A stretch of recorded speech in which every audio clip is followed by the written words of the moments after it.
끝으로 형제들아, 무엇이든지 참되며 무엇이든지 경건하며 무엇이든지 옳으며 무엇이든지 정결하며 무엇이든지 사랑받을 만하며 무엇이든지 칭찬받을 만하며 무슨 덕이 있든지 무슨 기림이 있든지 이것들을 생각하라. 너희는 내게 배우고 받고 듣고 본 바를 행하라. 그리하면 평강의 하나님이 너희와 함께 계시리라. 빌립보 교회는 지금 굉장한 어려움 가운데 있었습니다.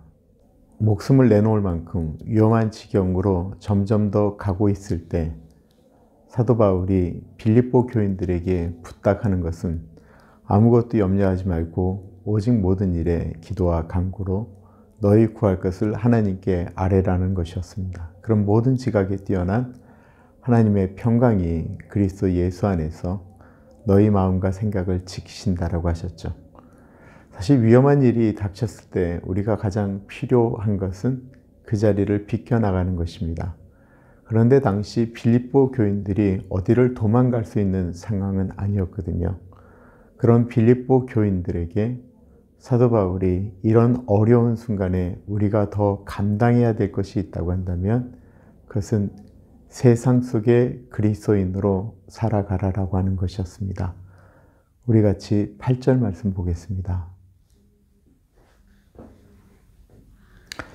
끝으로 형제들아, 무엇에든지 창대며 무엇에든지 경건하며 무엇에든지 옳으며 무엇에든지 정결하며 무엇에든지 사랑받을 만하며 무엇에든지 칭찬받을 만하며 무슨 덕이 있든지 무슨 기림이 있든지 이것들을 생각하라. 이 8절 말씀은 영적인 삶에 대한 개념이라고 이야기할 수 있지만 실제로 나와 있는 것은 그리스도인이 이 세상에서 어떻게 도덕적으로 살아갈 것인가에 대한 이야기를 하고 있습니다.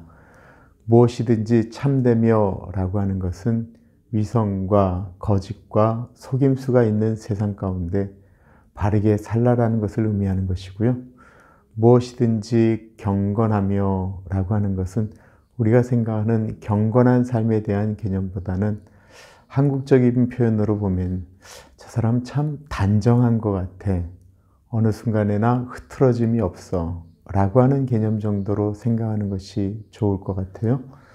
무엇이든지 옳으며 라고 하는 것은 어떤 일을 할 때 예수님이 어떤 것을 선택하실까 라고 하는 기준을 가지고 살아가는 것을 의미하는 것입니다. 무엇이든지 정결하며 라고 이야기하고 있습니다.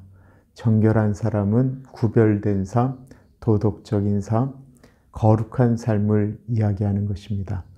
죄의 속성은 더러움입니다. 그런 죄가 관영한 곳에서 정결하게 사는 것을 의미하는 것이죠. 무엇이든지 사랑받고 칭찬받을 만한 것이다라고 이야기하고 있습니다. 사람들이 볼 때 칭찬받을 만하고 사랑받는 것. 우리는 영적인 것을 추구한다라고 이야기할 때가 많은데요. 영적인 것은 이 세상의 도덕적인 삶과 같이 간다라는 것입니다. 사도 바울이 그러면서 놀라운 표현을 9절에 하고 있습니다. 너희는 내게 배우고 받고 듣고 본 바를 행하라. 그리하면 평강의 하나님이 너희와 함께 계시리라. 사도 바울은 빌립보 교인들에게 이렇게 어려울 때 그리스도인은 이렇게 사는 것이다라고 이야기하고 있는 것입니다. 프랑스에 만약에 가게 되면 꼭 가고 싶은 곳이 있어요. 방문하고 싶은 곳. 그것은 프랑스의 작은 마을 르 샹봉이라고 하는 곳입니다. 스승이신 서정훈 총장님의 말씀 가운데 들었던 곳이고요. 설교 시간에 한 번 정도 언급한 곳입니다. 2차 세계대전이 발발했죠. 프랑스는 1940년 6월 22일 날 독일에 멸망하였습니다. 그날은 토요일이었고 23일째 되는 날 르샹봉의 지역에서 목회를 하고 있는 트로메 목사님이 교인들에게 이런 비장한 설교를 하였습니다. 앞으로 우리는 신앙 양심에 반하는 행동을 강요당하게 될 것입니다. 그러나 우리는 신앙인의 양심을 가지고 두려워하지 말며 그리스도에 인해 삶을 살도록 합시다. 이 트롬의 목사님의 그 설교의 핵심은 유대인에 관련된 것이었어요. 당시 독일 사람들이 유태인 학살에 거의 수많은 유럽 국가들이 침묵하고 혹은 도와주었습니다. 이 르샹봉 마을의 대부분의 사람들은 위그노 개혁주의 장로교 교인들이었습니다.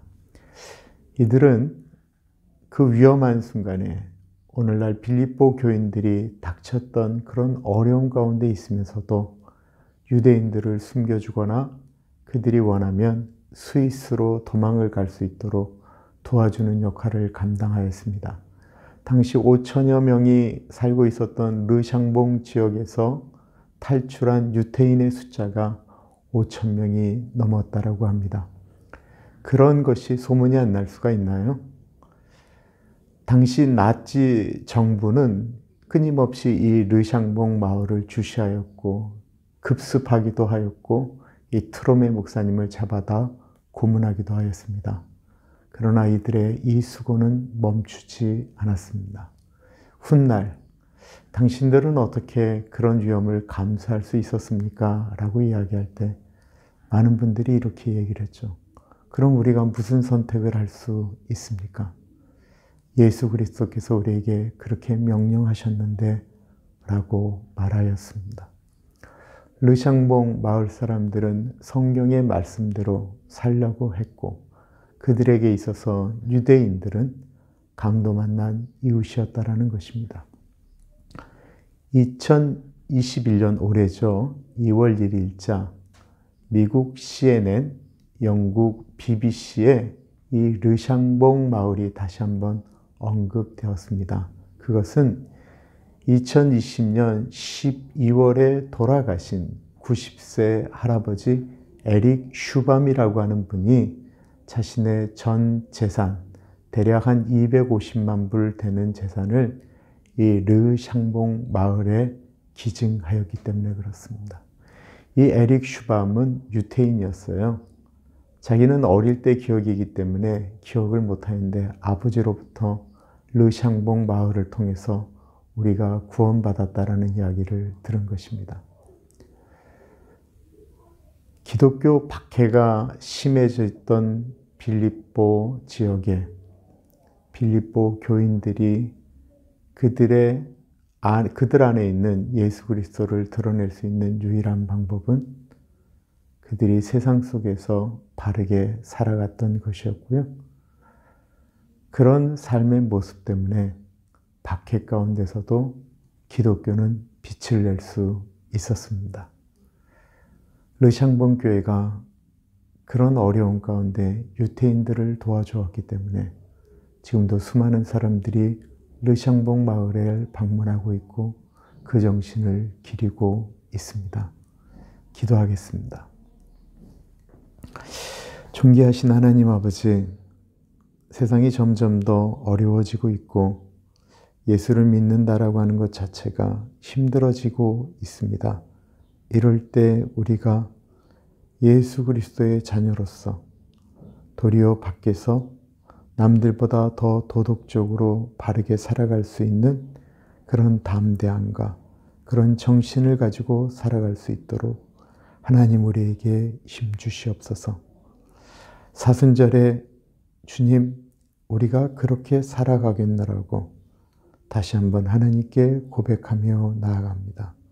오늘 하루도 그런 하루 되어질 수 있도록 인도하여 주십시오. 존귀하신 예수님 이름으로 기도드립니다. 아멘.